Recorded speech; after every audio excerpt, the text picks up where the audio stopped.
लाखों करोड़ों लोग जो है इनकी पुण्यतिथि को मना रहे हैं, इनकी बातों को कर रहे हैं। यह एक ज्वलंत उदाहरण है और इस उदाहरण को लेके चले कि हम आप भी जो यहाँ से जाएंगे, अभी बहुत सारी बात हुई, वृक्ष लगाने की बात हुई, हम शिव से सदी वृक्ष नहीं लगाएंगे तो लगाएगा कौन? इसलिए शिव का मतलब ही होता है जो दूसरे का कल्याण करते रहे, ये नहीं कि किसी को दुख देते रहे। जिसके अंदर में कल्याण की भावना हो वही शिव का शिष्य हो सकता है। यदि आपके अंदर में थोड़ा भी दुष्टता का भावना हो गया हो तो आप शिव के शिष्य नहीं है।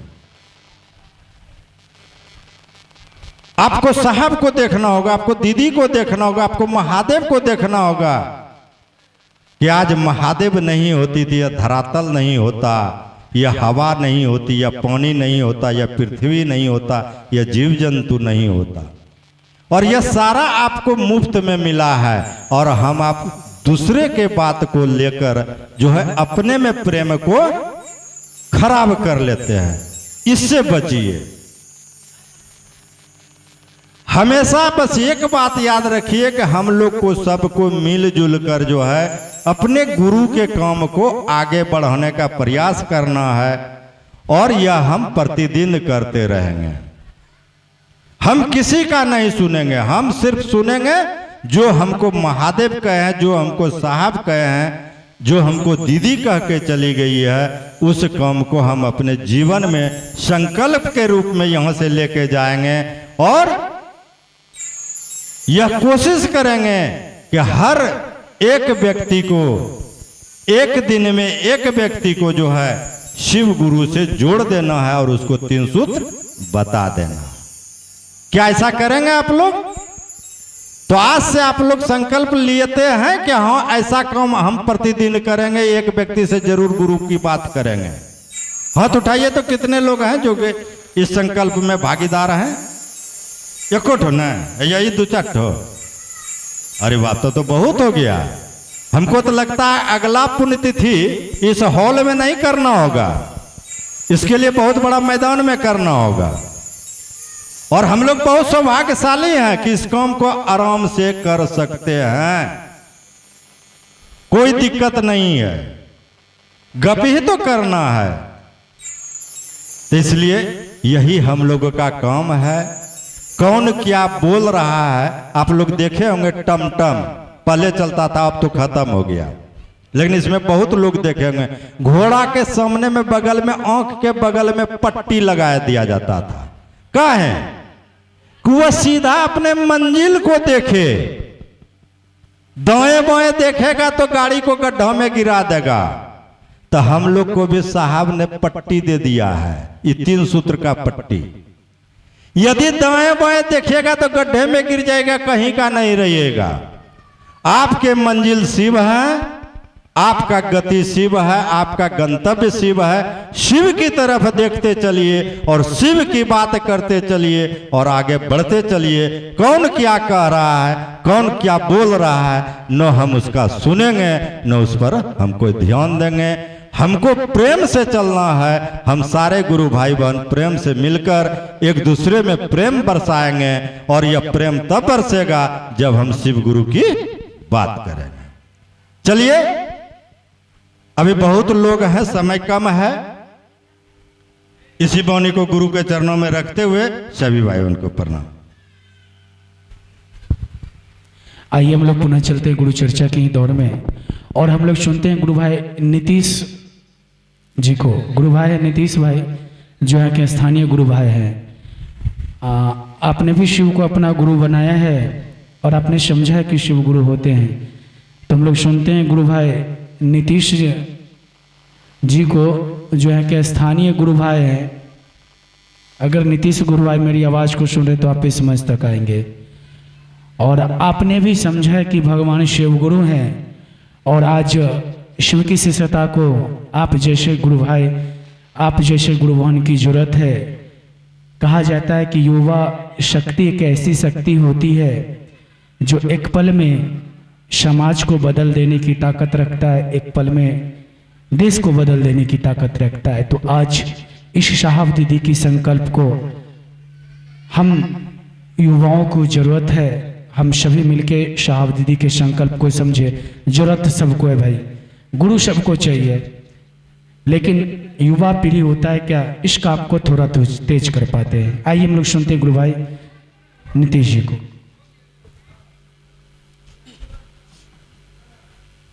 हेलो,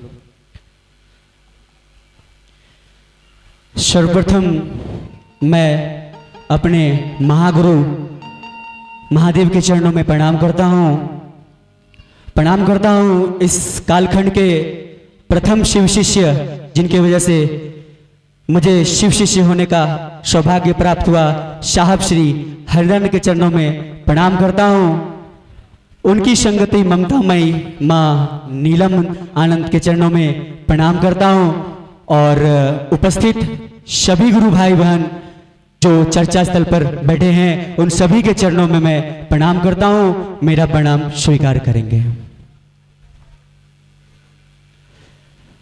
मैं बहुत सौभाग्यशाली हूँ कि आप लोगों के बीच में मुझे महादेव के प्रति 2 शब्द कहने का सौभाग्य प्राप्त हुआ है। आप सभी लोग सुन रहे हैं, सब लोग आ रहे हैं, सब बता रहे हैं कि साहब हरिदानंद ने हमें 3 सूत्र दिया है। आज हम यहाँ उपस्थित हैं, हमारी माँ नीलम दीदी की आज 19वीं पुण्यतिथि है। आज के दिन ही कहा जाता है कि आज के दिन ही उन्होंने अपना शरीर छोड़ा था, पर सिर्फ उन्होंने शरीर छोड़ा था, वो आज भी हमारे और आपके बीच में हैं। इसलिए वो सिर्फ शरीर से मरी हैं, वो हमारे और आपके बीच में कभी नहीं मरी हैं। हम ज्यादा समय तो नहीं लेंगे, पर यही कहेंगे कि साहब यही कहे थे कि हमें जीव से शिव होना है, हमें जीव से शिव होना है। हर एक व्यक्ति, हर एक बच्चा, हर एक बूढ़ा, हर एक इंसान को जिस दिन शिव शिष्य बन जाएगा उस दिन ये दुनिया का कल्याण हो जाएगा। इसलिए कोशिश करिए कि आप लोग सभी से एक दूसरे से बात करें, एक दूसरे से जो भी रिश्तेदार, भाई, दोस्त, नाते जितने भी लोग हो सबसे बात करके एक कम से कम एक शिव शिष्य प्रतिदिन बनाने का प्रयास करें। साहब हमें 3 सूत्र दे गए कि इस 3 सूत्र का पालन अगर आप करेंगे तो आप शिव शिष्यता के रास्तों पे चल सकेंगे। जैसे हम स्कूल में अगर एडमिशन लेते हैं तो उसके भी कुछ नियम कानून होते हैं कि आपको ड्रेस कोड, आपको इस स्कूल का यूनिफॉर्म पहन के आना होगा, ये प्रार्थना करना होगा, ये होमवर्क बना के आना होगा, तभी आप इस स्कूल में पढ़ सकते हैं।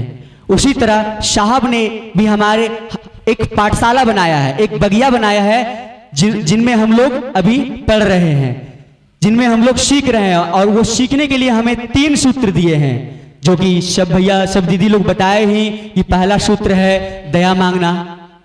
दया तो आप, हमें लगता है आप लोग सब लोग मांगते ही होंगे, सबको पता ही होगा, बताने की जरूरत नहीं है कि दया कैसे मांगते हैं।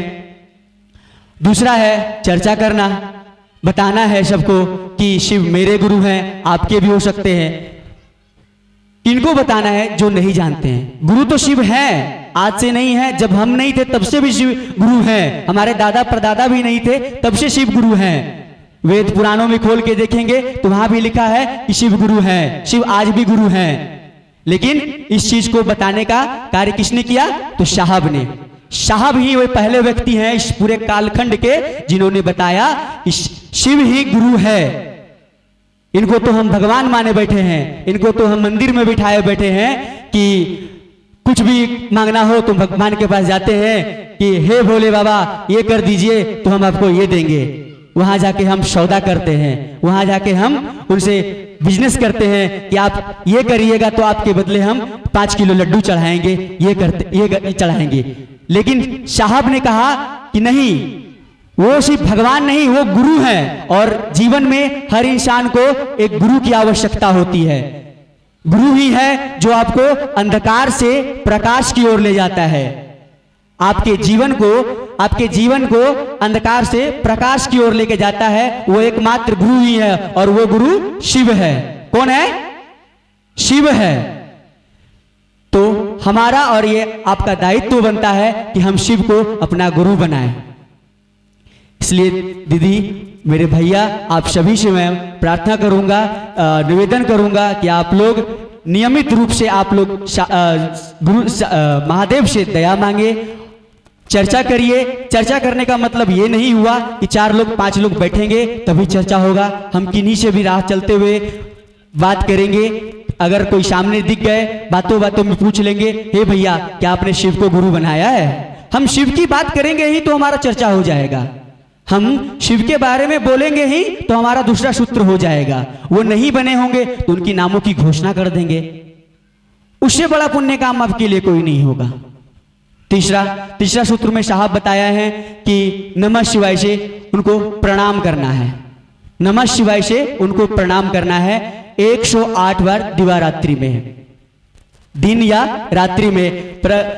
हम देखते हैं कि हम सब दिन में काम करते हैं तो हमको समय नहीं मिल पाता है, तो कोशिश करेंगे कि रात में तो कम से कम सोने वक्त आपको 2 मिनट 5 मिनट का समय मिलेगा। उस समय बैठ के आप मन ही मन महादेव को प्रणाम कर सकते हैं। वो प्रणाम आप सीधा महादेव को जाएगा। और ऐसे टुकड़े टुकड़े में कभी भी कहीं भी जा रहे हैं बेफिजूल की बातें ना करके हम नमः शिवाय नमः शिवाय नमः शिवाय से प्रणाम करेंगे, कर सकते हैं। तो आप लोग दया मांगते हैं ना?